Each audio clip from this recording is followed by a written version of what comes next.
Hi, I'm Ingrid. And I'm Heather. And we work for Carver County Libraries here at the Chanhassen Library. Mm-hmm. And we are going to talk to you about some books for elementary school aged kids. Yes. All right. Elementary, and maybe we'll touch a little bit on some older middle grades for the nonfiction too. I got a middle school book too. And I'm going to talk about chapter books. I'm going to talk about some nonfiction. Yeah, because I like things that are unreal and I love nonfiction. There we go. All right. Well, the first books I'm going to talk about, these are kind of beginner readers. They're geared towards kids that are ages 4 to 8. It's about these two little sisters, Maddie and Mabel. Super sweet books, cute illustrations, simple, easy text. They're broken down into short little chapters, and at the end of each book are kind of like some questions that you can talk about, you know, things that happened in the book and stuff like that. All right. Yeah. Over to you, Heather. Okay, well, I'm just going to hop right in here. If there's one thing that you know about me, it's that I really, really love nonfiction, and I want to do whatever I can to share my love with the world. So I wanted to quick highlight a new series. It's a newish series. It's come out within the last year. It's written by Deborah Hopkinson. She is an excellent nonfiction writer. She's written on a plethora of subjects, but what I really wanted to do is I wanted to highlight this series. It's put out by Scholastic, and it's The Deadliest. And I know that sounds kind of scary and it sounds kind of crazy, but I'm going to tell you right now that I think that these books, even though they seem like they might be a little heavy and a little dark, aren't. This is going to be a good gateway, I think, into sparking an interest in science. I know as a kid I never thought that science was for me. I didn't think it was interesting at all. But Deborah Hopkinson, she writes about historical events that oftentimes have a science component to it. So for instance, this one is The Deadliest Diseases Then and Now, and that has been followed up this year with this one, The Deadliest Fires Then and Now. And so these books not only give you some good background into historical events, but it ties it to interesting science that you might not have otherwise have read about. So for instance, this one, it covers the plague back in the medieval times. Or in 2020. All the way up to now. And so it talks a lot about diseases and how they mutate, and it shows you by talking about the past and the present, how much we've learned with science, and it's kind of interesting to find out. You're super enthusiastic about this. What these people thought about, what these, in the past, people had a different way of understanding, and now you can see how far we've come by reading these. Very good. I highly recommend them. Well, and kids like kind of scary stuff. Yeah, and they like the I Survived book. Right, and if you like I Survived, I think you would like this too. A lot of photos. Cool. Obviously, not a lot of photos from the medieval times because that didn't exist back then. But lots of information, lots of quotes from the people that were there at the time, and interesting. Cool. Forget where my camera is. That's right. So I highly recommend them. Again, the series is The Deadliest, and there's a few different ones out right now. There's a hurricanes one. There's this one with the diseases, and this one with the fire. Well, so follow that up. I will follow that up because right. You said it sparks an interest in science. Yes. And my next two books are about these two young girls who both like science. So first is Astrid the Astronaut. It's a new chapter book series for kids like 7 to 10. She wants to be the first astronaut with hearing aids. Oh. Yeah, and she's always dreamed of going to space camp. And at her school, they have an after-school program called Shooting Stars, where they learn about STEM topics and compete in challenges. And it's super fun and shows that no matter what issues you might have, you can do what you want. Learns about like problem solving and friendship, and you'll learn about different science and vocabulary that just kind of flows in the text. And so that's really good. And it's a fun series. The next one is Ruby Finley versus the Interstellar Invasion. Sounds kind of sci-fi. It kind of is. Ruby's 11 and she loves studying bugs and insects. I like them too. Yes, and she would do just about anything to be an entomologist. That's a fancy word for bug scientist. Oh, Ruby knows everything there is to know about insects, so when she finds the weirdest bug she's ever seen in her front yard, she makes sure no one is looking, and she captures it for further study. Dun, dun, dun. It's an awesome middle grade sci-fi story filled with friendship, scientific thinking, and mystery. That kind of hits all the... It does. So we've got, you know, Right. like space science and bug science. Yeah. This was totally unintentional, but I have more science. Of course you do. So, if you go to the 500s, that's the call number where we have a lot of the science books, especially if you go to the 590s, that's where a lot of our animal books are. You might see a lot of books that have photographs by Suzi Eszterhas. She is an amazing wildlife photographer. And so not only does she have books that she's put out, like the ones that I'm sharing with you right now, but you'll see her photos in a lot of other animal books. But this one just came out recently, and it's called A Leopard Diary. And this is basically the diary that she wrote while she was on assignment. She was going to go and photograph this young leopard family, and so she went to this reserve, and so day by day she jotted down what was going on while she was taking pictures. And so beautiful photos. A couple, you know, it is the Wild Kingdom. There are a couple harrowing scenes in here. Nothing weird, but it does show the whole circle of life. Also, see, she gets around. So that's leopards. We go from leopards to pangolins. Suzi Eszterhas also put out this book, A Pangolin.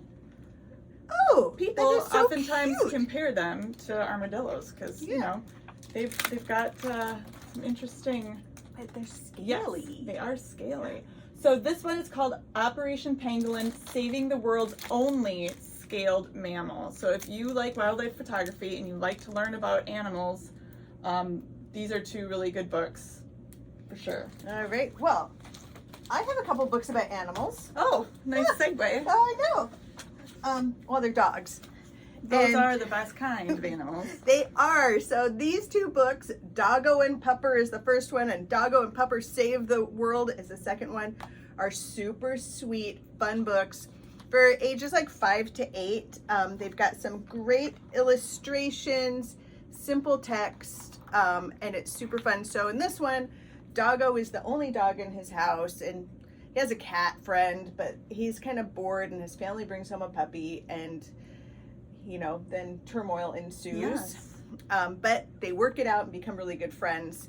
In this one, Doggo and Pupper, number 2, they've kind of settled into their lives. Doggo likes his routine. Pupper does too, but he started getting really worried. He gets kind of scared and nervous, and he wants to be brave. And then they meet a baby bird who is also worried, and they have to kind of help save the baby bird. And so Pupper becomes a superhero dog. He can't really fly, but in his mind he does. And so, but they are super sweet. And and it's also by Katherine Applegate. So she knows how to write for animals, because she wrote The One and Only Ivan. Right, The One and Only Ivan. She's got a Crenshaw, I think. Yep. The Endling, Really good. Lastling. Yes. Oh, and just so you know, there will be a list of the book titles and authors at the end of this video or down below in the text. And yeah, so these are super fun, beginning reader, little chapter books. So yeah, very nice. The next nonfiction books that I wanted to bring out don't have anything. Well, they do kind of have something to do with science, but I thought I would share with you because there are more and more great cookbooks coming out. Cookbooks for kids. So these aren't the boring joy of cooking. These are really good ones. So this is one we've had for a little while now. This is called the No Cook Cookbook. So this is for kids, and it's all recipes that don't require any flames. you know, of any kind. And so there's all kinds of stuff in here. Lots of sandwich recipes. Sorry about that. That's all right. There's all kinds of like lunch ideas. Little kebabs. Yeah. So there's some good lunch ideas. There's good treat ideas. Oh my goodness. Ooh, a parfait. But if you wanted to step it up a little bit and you wanted to do some serious cooking, but still on a kid level, you don't just have to stick to sandwiches and stuff. This is a new one that just came out recently. This one here, can you see? Gabby's Latin American Kitchen. Yes, so this one is fun because it has all kinds of recipes that are a little spicy, which goes with inspired our winter by meats theme of spice up your winter. Yeah, and this is, so all kinds of things inspired by Latin American cooking. So, you know what I saw in here? I don't know if any of you have seen Encanto, but I did see a recipe in here for oh shoot, now I forgot. Was it arepas? I was trying to find it. I can't find it. But if you are interested in learning about arepas, or maybe even making some on your own, that's in here and so much more. And of course, the illustrations and the photography shows you everything what you need. A cookbook with pictures is like the best thing. Yes. So fun to look at and fun to try. All right. Awesome. Yeah. All right. Well, I've got 2 books left, and they're both for older elementary and middle school kids.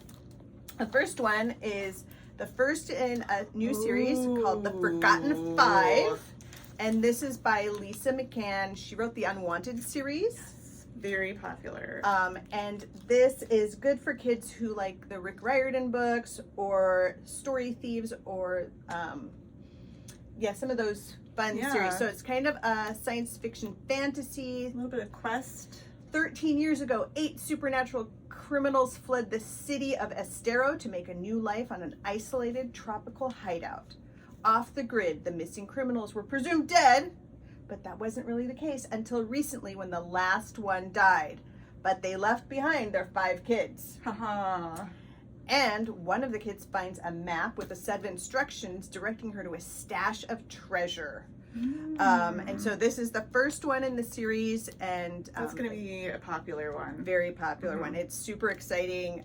Kids have different abilities. One can communicate with animals. One is super athletic and has healing abilities. One has skin that can camouflage to match whatever's around him. One can swim like a fish and can see in the dark. And one is super smart but hasn't discovered their secret ability yet. Yes, so that is The Forgotten Five. First book is called Map of Flames by Lisa McMann. That'll be a good one. Yes. And this book is so good.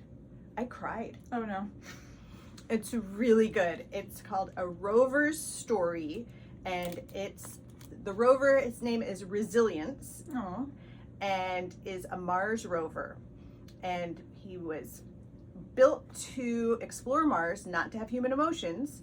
But as he's being built, he starts developing some feelings by listening to the people building him. And it is a really good story, and it's about him exploring Mars. And one of the NASA scientists who builds him, his daughter gets to go meet the rover when she's 12, and she starts writing letters to him that he doesn't read. But so the book is told kind of like from his point of view, and then interspersed there are little letters that she writes as she's growing up and going through stuff in her life. And it is really good. It's about friendship, family, perseverance, courage, believing in yourself and not giving up. And it's a really, really good book. This is, it's geared towards middle school kids, but older teens would like it, and adults. Right. Old people like it. Right. So really good. A Rover Story, which science. Right. We're making connections. We are making connections. Yes, we are. All right. And so there will be a list of, I don't know what that was. I know, it was a message. You probably couldn't see it. I couldn't see it. Hope you didn't see it. Anyway, there will be a list of the books in the comments here. And thank you for taking the time and listening to us. And As always, if you need any suggestions or you're interested in more books, stop at the info desk and we'd be happy to help you. Yes. All right. Thanks. Bye-bye.